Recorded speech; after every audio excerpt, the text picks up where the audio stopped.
Good evening, students. Now, today is the third lecture, and we are very much thankful to the School of Studies in Physics, Vikram University of Jain, to give the wonderful opportunity to interact with the students.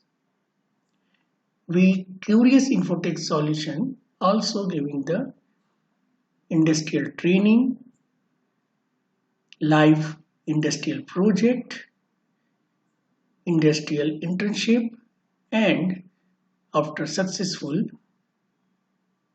training, project and internship, student may get placement in the industry.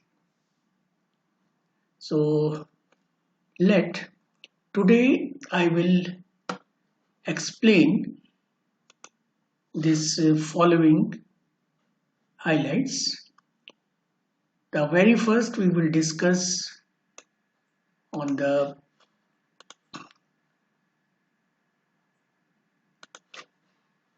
classification of computer. Now classification we can easily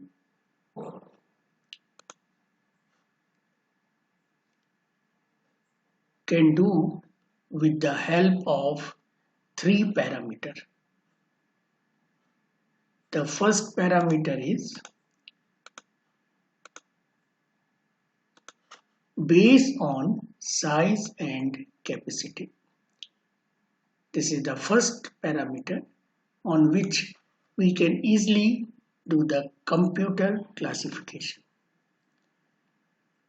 We can also classify our computer in based on type of computer. And based on this type of computer, there are popular computer like analog computer, digital computer, and hybrid computer. The third important base to classify the computer is the purpose. So based on this purpose, we can easily classify our computer based on general purpose and special purpose. These two are the important focus, general purpose and special purpose. After this classification of computer, we will understand the limitation of computer and application of computer. These two important points always we have to understand time to time so that we will aware about the limitations of computer and application of modern various fields. Lastly, we will see the block diagram of computer system and components used for the computer system. So this is our highlights, and based on this point I will explain. You have to understand turn to turn. Now first important tip. I am using the word computer system. Now this computer system actually there are three hidden words in computer system. The first word is input. Second word is process. And third word is output. So these three important words or terms we have to understand for knowing the computer system. तो अब हम लोग कैसे computer को, किस base पर computer को classify कर सकते हैं, उसे समझने की कोशिश करेंगे। और क्लासिफिकेशन करने के बाद हम देखेंगे कि क्या कोई लिमिटेशन है कंप्यूटर में कि सब कुछ एप्लीकेबल हो चुका है। तो ये बहुत इम्पोर्टेंट थॉट बनता है कि what are the limitation till now in the computer and what are available application, कौन कौन से एप्लीकेशन अवेलेबल है वेरियस फील्ड्स में, उसे भी हम लोग आज समझने की कोशिश करेंगे। आखिरी में कंप्यूटर का ब्लॉक डायग्राम समझेंगे और उसमें जो कंपोनेंट यूज होते हैं उसको भी फोकस करेंगे। Now in the next slide I will first explain the classification. Now say this is the best view to understand classification of computer.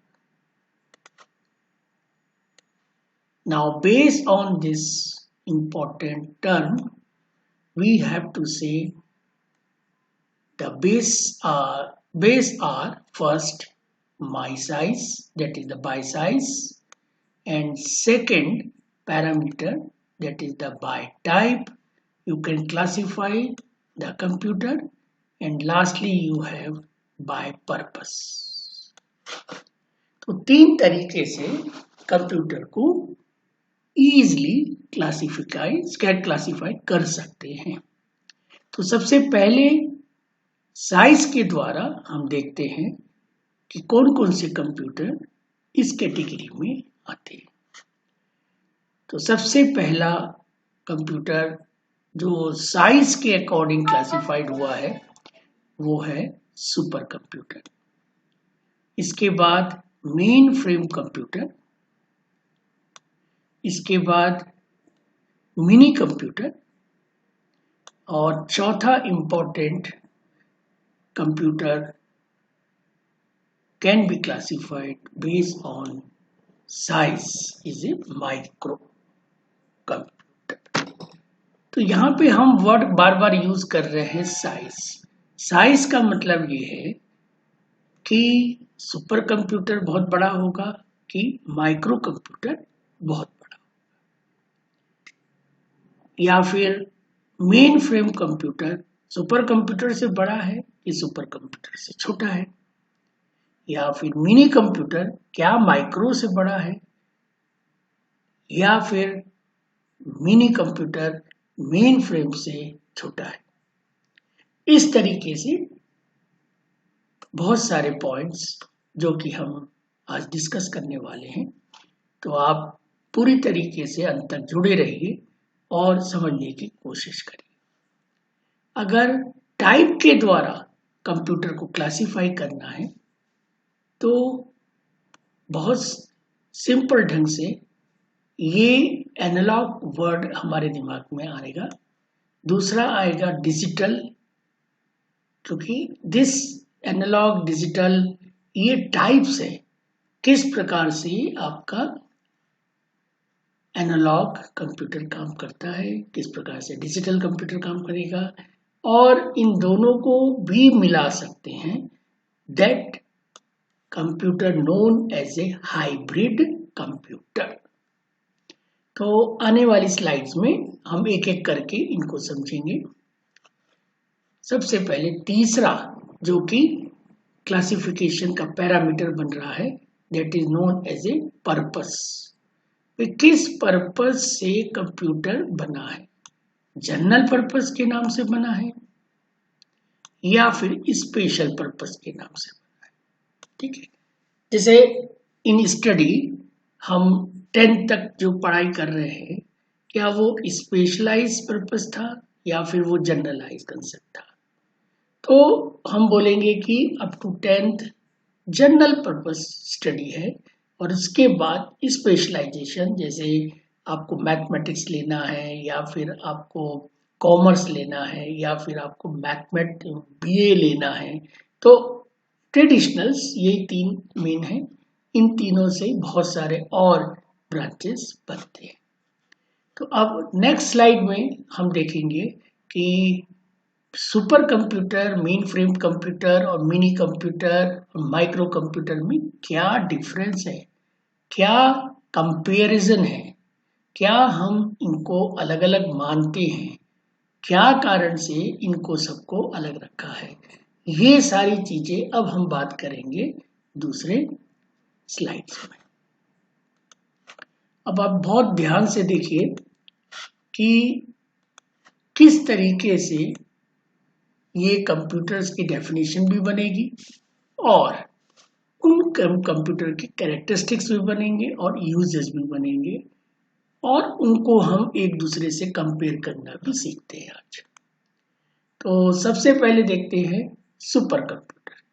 तो सुपर कंप्यूटर का ये पिक भी आपको समझा सकता है कि ये सबसे लार्जेस्ट कंप्यूटर में आएंगे, सबसे बड़े कंप्यूटर में।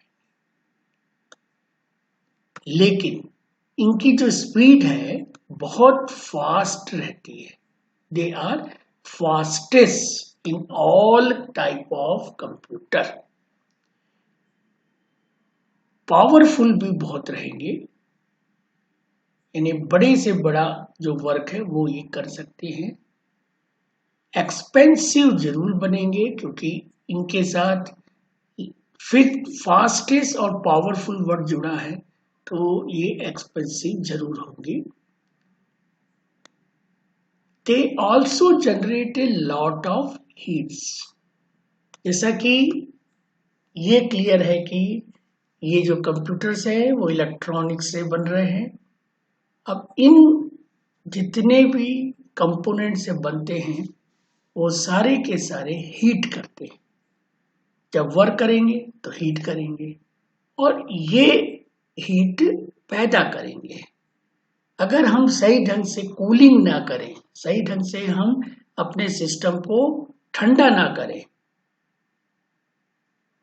अदरवाइज ये सिस्टम की लाइफ कहीं ना कहीं कम होती आपको दिखेगी।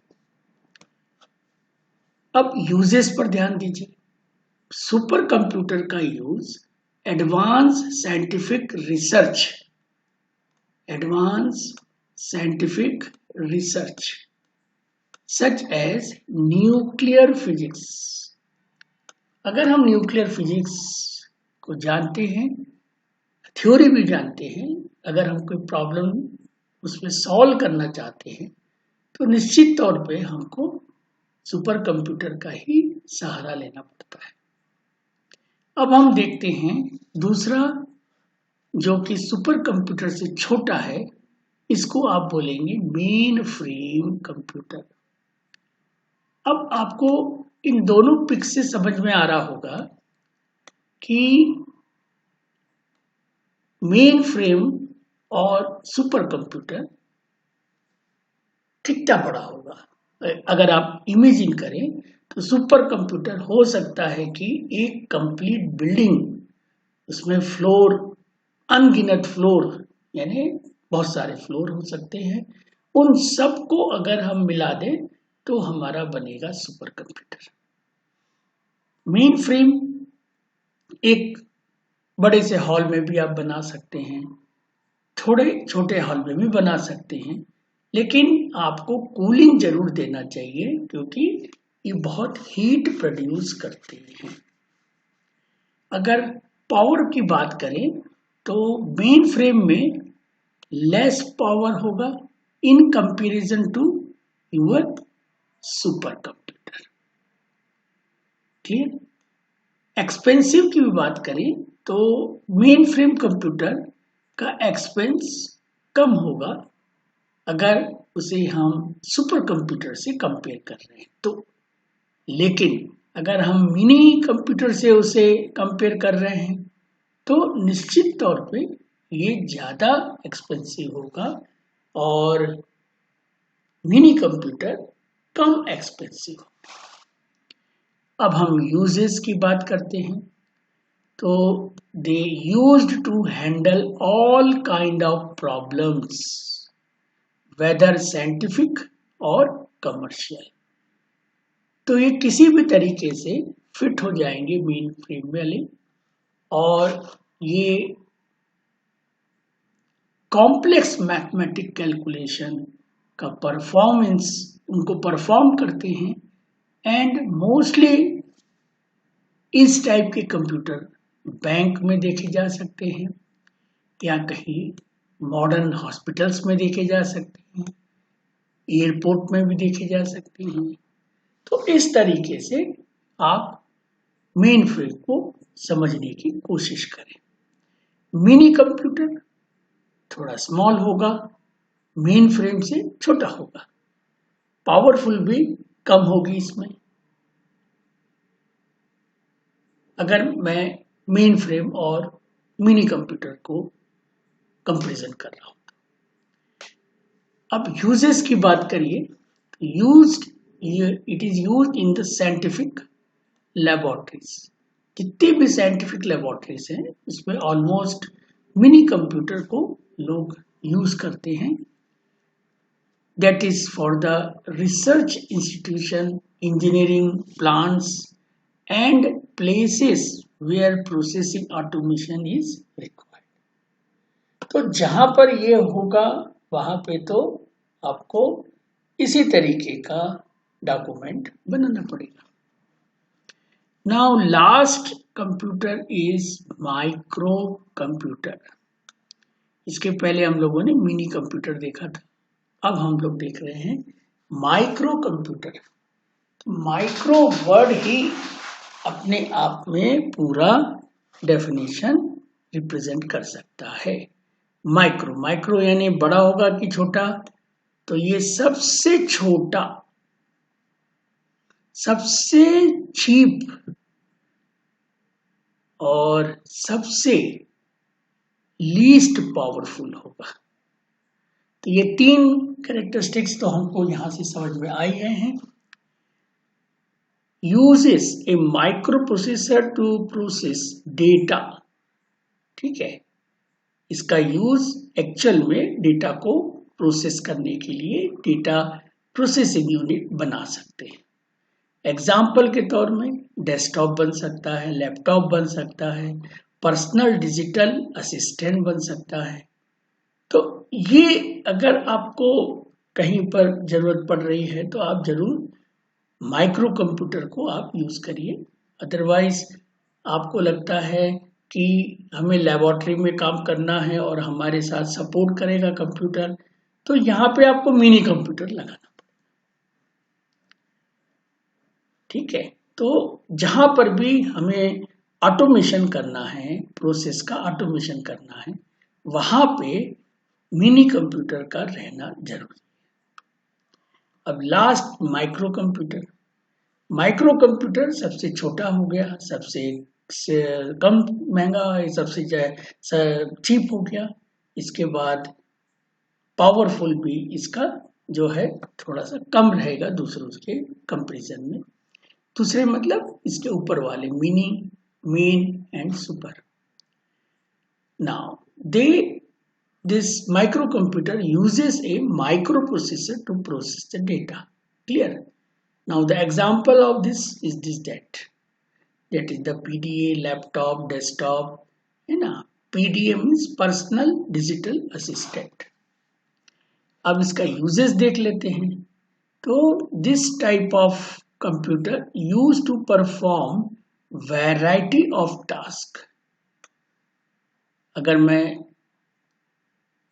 यहाँ पर किसी भी फील्ड को इंक्लूड करना चाहता हूँ तो सबसे पहले माइंड में आएगा रिसर्च, इसके बाद communication, then you have to understand the banking requirement for this type of project, then learning institution. तो इस तरीके से ये यूजेस हम लोग को याद रखना है और एग्जाम के दिन तो इसे पूरा एक बार और फिर से चेक करके समझ के जाना पड़ेगा। तो अब नेक्स्ट स्लाइड में हम देखते हैं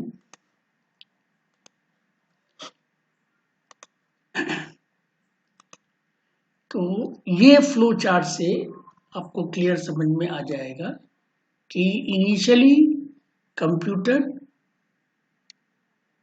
से आपको एनालॉग कंप्यूटर, डिजिटल कंप्यूटर और हाइब्रिड कंप्यूटर बनाना आना चाहिए। तो ये स्टार्टिंग कंप्यूटर, उससे एनालॉग, उससे डिजिटल और उसी से हाइब्रिड बनेगा। डिजिटल कंप्यूटर के द्वारा हम super computer, main frame computer,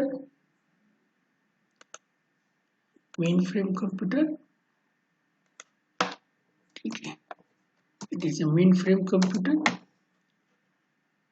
की स्पेलिंग गलत है,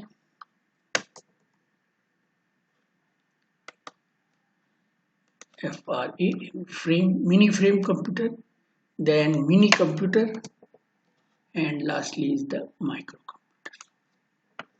तो अभी हम लोग जो डिस्कस करने वाले हैं किसी एक पर, ये थोड़ा कंपैरिजन मोड में बात करेंगे। Super computer, main frame computer, mini computer और मैक्रो कंप्यूटर पे पिछली स्लाइड में डिस्कशन कर चुके हैं। अब हमें करना है mainly type of your computer. तो एनालॉग कंप्यूटर को हम समझते हैं, डिजिटल को समझेंगे और हाइब्रिड को भी समझेंगे। इस टेबल में ध्यान से देखिए आप लोग, इस टेबल में 3 कॉलम है, जिसमें पहला नाम लिखा है डिजिटल कंप्यूटर, दूसरे का नाम लिखा है एनालॉग कंप्यूटर और लास्ट का नाम लिखा है आपका that is your hybrid computer.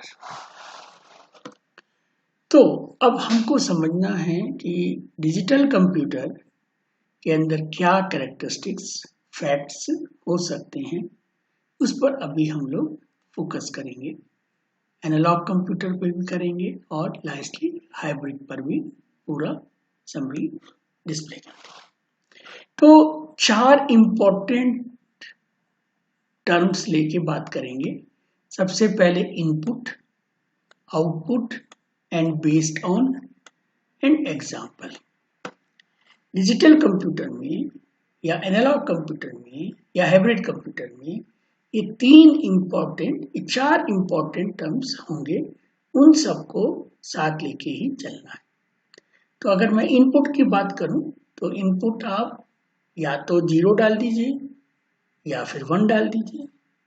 अगर मुझे कुछ इंफॉर्मेशन देनी है तो मुझे इस तरीके से करना पड़ेगा।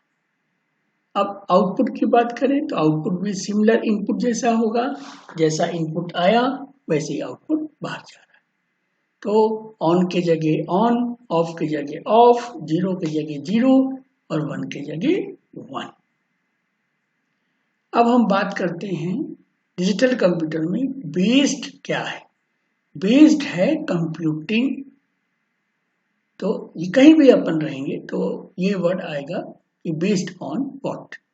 तो आप बताएंगे कि it is a counting. Counting करने के लिए हम एक्चुअल में देखा जाए तो डिजिटल कंप्यूटर का ही यूज करते हैं।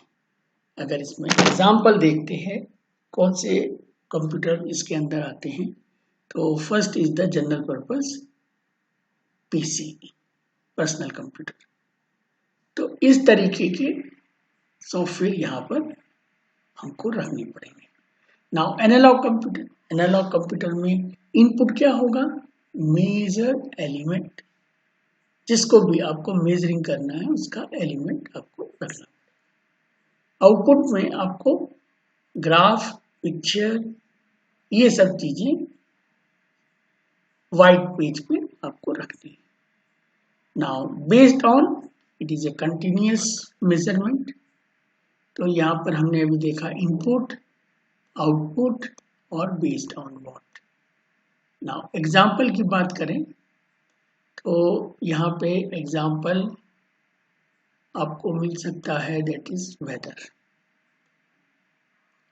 फिर आप देखेंगे कि इसको एग्जाम्पल में वेदर फोरकास्ट स्पीडोमीटर के लिए भी हम यूज कर सकते हैं, ईसीजी मशीन के लिए भी इसे यूज कर सकते हैं। ठीक है, तो अब हम देखते हैं हाइब्रिड। हाइब्रिड क्या कर रहा है, जिसमें दोनों ही चीज रहेंगी, डिजिटल भी रहेगी और एनालॉग भी रहेगी। तो अगर मैं इनपुट की बात करूं हाइब्रिड में, तो both 0 1 and measure element are actually valid for the input in hybrid computer. इसके बाद देखिए आउटपुट। आउटपुट में आपको या तो 0 1 या ऑन ऑफ या फिर ग्राफ के कंसेप्ट में प्रेजेंटेशन मिलेगा, उसे हमें एक्सप्लेन करना है। अब हाइब्रिड कंप्यूटर में बेस्ड क्या है, the based is the counting and measurement, counting and measurement. Example के तौर में petrol pump, modern simulation, jet planes, इस तरीके से हमने टाइप ऑफ बेसिक कंप्यूटर के बारे में समझा। अब ध्यान से देखने वाली बात है,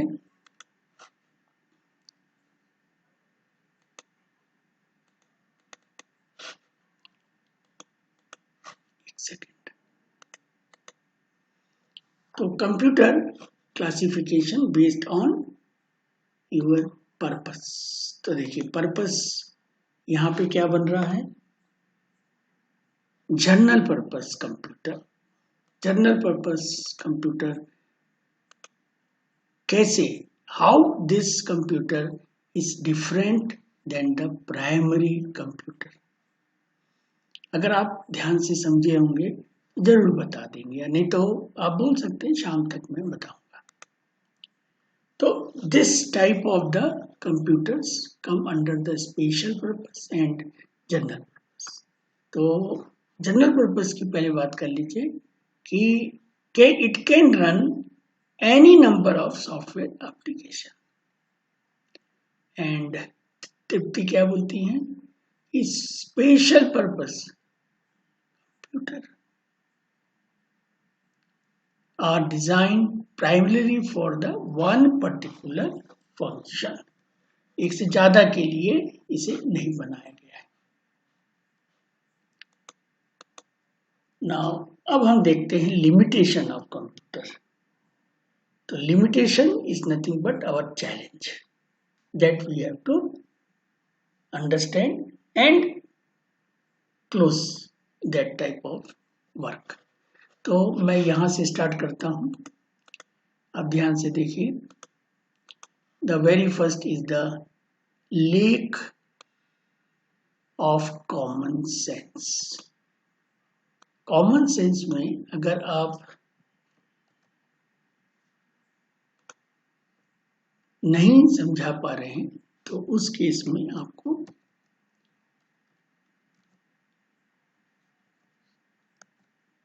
ठीक है, तो lake of sense, common sense, ये अभी इसमें बचा है। आईक्यू, अगर नया नहीं आया एक आईक्यू तो आप पुराना ही उनको पहले दिखा सकते हैं। इसी तरीके से नो फीलिंग, आप अच्छा कर रहे हैं, कंप्यूटर में ज्यादा बैठ रहे हैं, है ना, तो आप की जो फीलिंग्स है ना, कंप्यूटर की कोई फीलिंग ही नहीं होती है, मतलब वो कोई रिस्पॉन्स ही नहीं देगा कि आप कितने घंटे से बैठे। नो थिंकिंग कैपेबिलिटी, तो इसे आपको बना के कैसे रखना उस पर आप चैलेंज है। No decision making army, no learning power, ठीक है, यूजर डिपेंडेंट। तो ऐसे ऑटोनोमस मोशन में क्या होगा कि यूजर डिपेंडेंट हो जाएगा। नो इम्प्लीमेंटेशन पावर, इम्प्लीमेंटेशन के लिए पावर की जरूरत नहीं है. Can not express idea, can't express the idea. It is become as a limitation.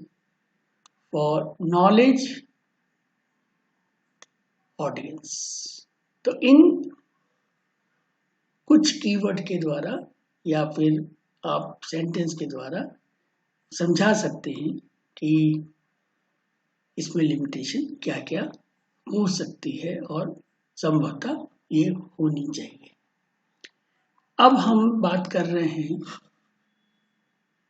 Next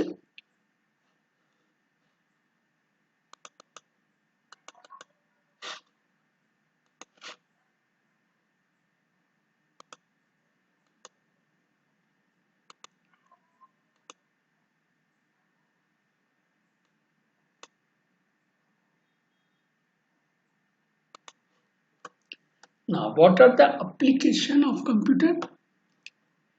So these are the some popular applications. There are many more. तो scientific में आप project करा सकते हैं.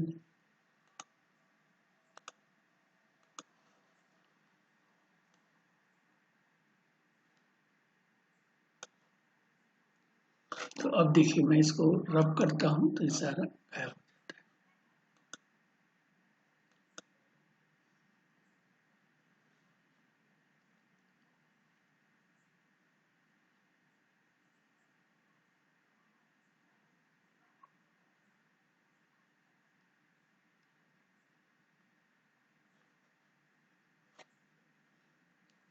अब हम देखते हैं block diagram of computer.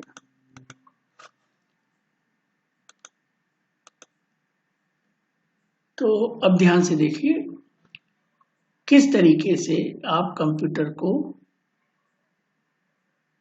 Open करके या बिना ओपन के भी आप डिफरेंस निकाल सकते हैं. तो सबसे पहला टिप आपको लेना है डेटा, और डेटा को ही हम बोलते हैं इनपुट. अगर मैं आउटपुट की बात करूं तो यहाँ पे second block is output, that is the prediction of the your input. So this output, monitor, printer, you have a two printer or one printer.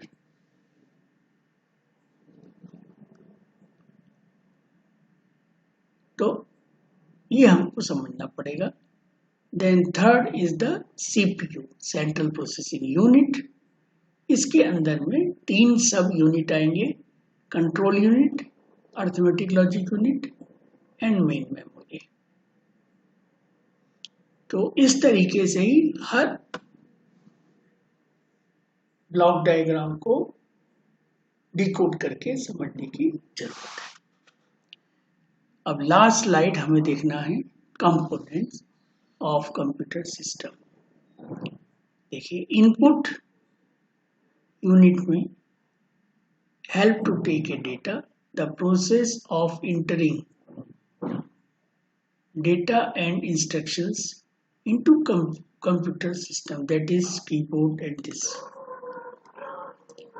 इसके बाद आउटपुट देखते हैं. Output unit is produce a useful information और result for the user, such as printed report, visual display, like that.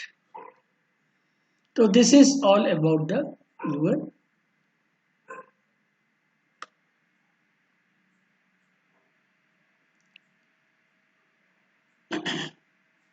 okay. So this is all about the your computer in which we actually completed how we can classify our computer and what are the limitation and application and what is the block diagram of computer system, component of computer system. Okay.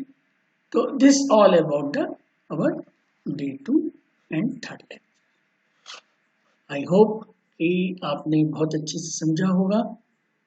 आप जरूर इसके assignment बनाएं और हो सके तो आप mail भी कर सकते हैं किसी के कारण से, किसी को भी अगर प्रॉब्लम।